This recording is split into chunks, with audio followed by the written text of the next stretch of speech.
nampak dia tapi bukan dia. Ini Toyota GR Yaris tapi variant RS. So yang ni betul-betul variant yang mampu milik untuk Toyota GR Yaris. Okay, sebelum tu kita ceritakan untuk Toyota GR Yaris, kita tahu memang datangkan dengan enjin 1.6 turbo. Yang model baru dia dah ada 300 horsepower, and then didatangkan dengan all-wheel drive, dengan dia ada LSD, front LSD, and then dia punya turbo pun besar, and then dia punya sistem body dia, chassis dia sangat-sangat berbeza. Tapi yang ni adalah variant RS, yakni variant yang sama enjin dengan model NA, tapi bukan sama betul lah, kira enjin dia special.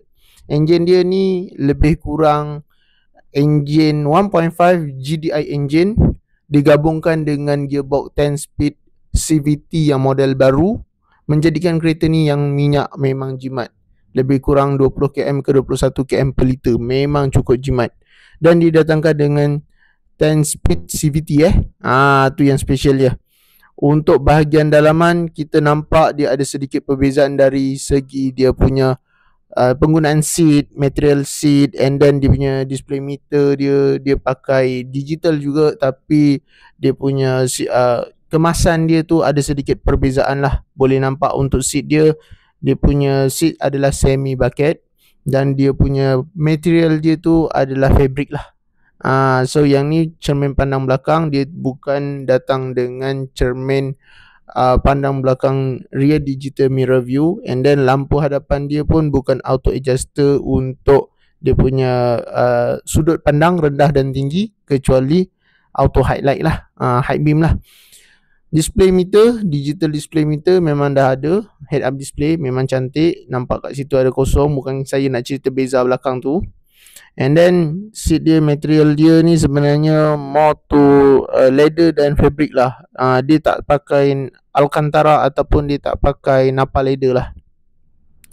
Okay, bumbung hitam, kemasan memang cantik. Kalau kita nampak kat situ, dia punya lampu dia ada sikit macam kereta-kereta latest untuk Toyota punya.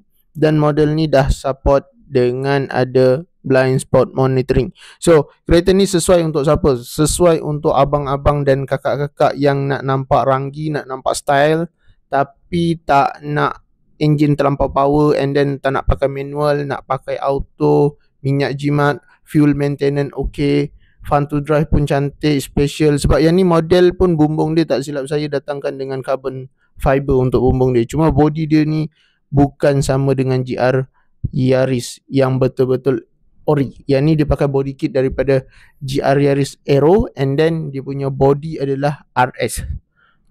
Tu yang beza dia. Dia adalah RS 1.5 engine FSK. Dia direct injection dengan ada penjimatan minyak yang cukup bagus dan power yang cukup besar. Tak silap saya 130 something horsepower untuk 1.5, consider besar sebenarnya. Boleh nampak lock nut dia ada pakai 5 tayar lock nut. So memang nampak stylish, nampak sangat macam kereta GR tapi bukan GR. Senang kata, siapa yang nak nampak ranggi tapi nak maintenance rendah, nak nampak harga pun mampu milik, yang ni dalam 130 lebih tahun 2021. Mileage baru 33,000 lebih km saja. Boleh nampak ni enjin dia, enjin bay dia memang agak berselerak sikit sebab model kereta-kereta baru semua jalan elektronik sistem dengan sangat kuat untuk penjimatan minyak kan. Nampak seat dia cukup selesa. Kalau kita layan corner memang cukup padu. So kawan-kawan siapa yang berminat nak dapatkan kereta ni, ready stock, boleh beli sekarang. Boleh call saya 017 714 5604 guys. Okay, bye bye.